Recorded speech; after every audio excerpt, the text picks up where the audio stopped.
searching for a new life in New Zealand, escaping the ravages of civil war. Very scary because we could even get to be killed from our own home. So that's why we had to leave the country. And escaping the dangers of religious persecution. I was thinking to find a safe place for my kids, so that that was the main objective, where they could grow up safely and without any fear. New migrants searching for jobs so they can relocate their families for a better life. New Zealand, wherein environment is good, people is good, maybe less criminal rate all over the world. This is the story of three very brave people, each of whom has gambled nearly everything on a chance to start again. But they've quickly realised that to thrive here they'll need courage, resourcefulness and the ability to dream. In Pakistan, I was working for a telecommunication company in IT department. I was working as a solution architect. Pakistani IT specialist Saqib Ahmad has the skills that employers all over the world are looking for. When I graduated immediately and I was looking for a job for the next 2 years, life was really very miserable because everyone in your family is dependent on you. They're expecting you to do something, but you can't. You are equipped with everything which you need, but you don't have place to deploy your technology, your knowledge, implement your knowledge. So that was a really tough time. What made it doubly hard for Saqib is that his friends, many of them Muslims devoted to peace, were dying in acts of violence like suicide bombings perpetrated by extremists. In Pakistan, suicide bombing is common. Twice I have been close to such incidents, and those things also add to my fear and push me from my inside. Let's find another place. I was thinking to find a safe place for my kids. That was the main objective, where they could grow up safely and without any fear.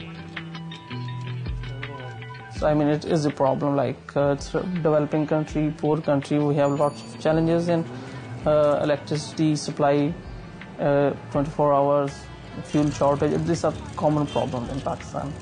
Yeah. Knowing that initially it would mean travelling abroad and leaving his family back in Pakistan, for Saqib it was a tough choice, but a necessary one. Another factor was, uncertainty, and you don't know any time what's going to happen. Your job is there or not. Another fear is nobody is sure if he is going home safely or not. So you don't know where any incident is going to happen, and you could be victim of that.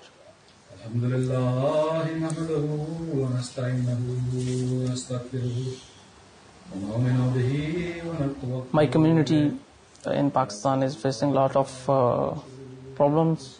In New Zealand, I feel no problem. There is religious harmony. I have no fear. But in Pakistan, I avoid telling people who I am. Saqib avoided talking about himself because he belongs to a branch of Islam which denounces violence and jihad, and that makes followers a target.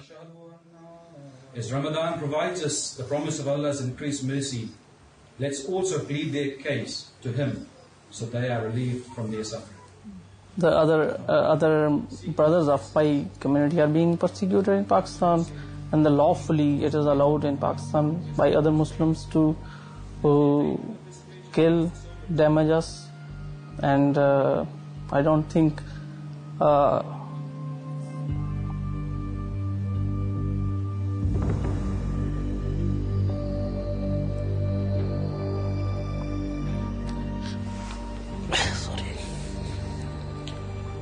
You remember last year in Pakistan there happened an incident in Lahore. There almost 100 community members were killed.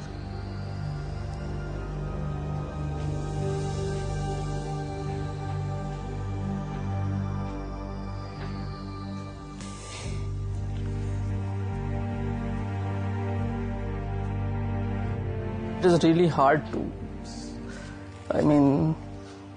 live there. And you are hiding all the times, hiding your identity.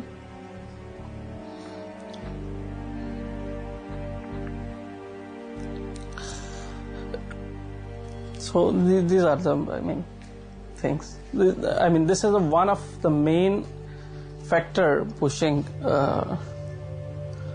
us, pushing me, anyone who is eligible to move out. Moving out meant searching for a new home. I did my research before selecting New Zealand as my second home. I was thinking that the culture and lifestyle in New Zealand will be more suitable to my family and my kids, and it is, truly speaking. And I will have religious independence. So I came over here, but I had a fear that I may have to face some tough time.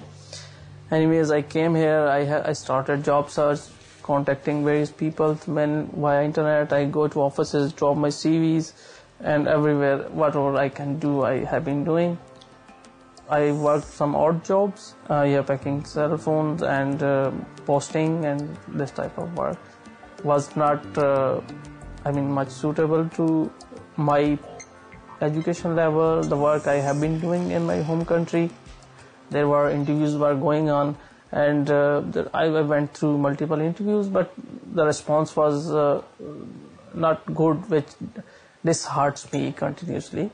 And after 3 months, I think, okay, it's enough. I have been doing this much time. I have tried my luck. Let's move back. It's a dilemma faced by hundreds of migrants who come here hoping they can get work commensurate with their skills, but they face big hurdles. Head of Auckland Regional Migrant Services Trust, Mary Dawson, has seen how tough it is for migrant job seekers. I think for people when they first come and they start looking for a job, it's the difficulty of knowing how to look for a job in New Zealand. It's not the same as perhaps they are experiencing it back in their own country.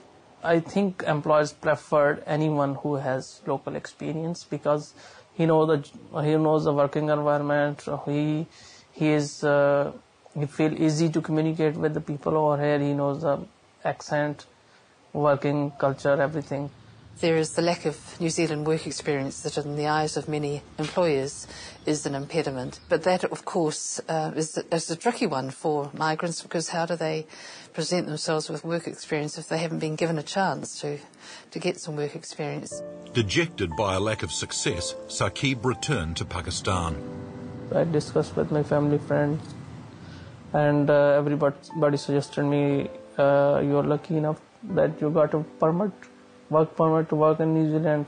So my father reminded me those things again. He said, okay, you get chance.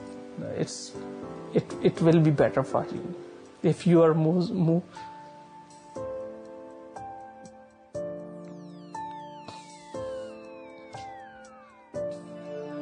So I decided to take another chance. So it was back to New Zealand, still without his family. And Saqib knew this was perhaps last chance territory.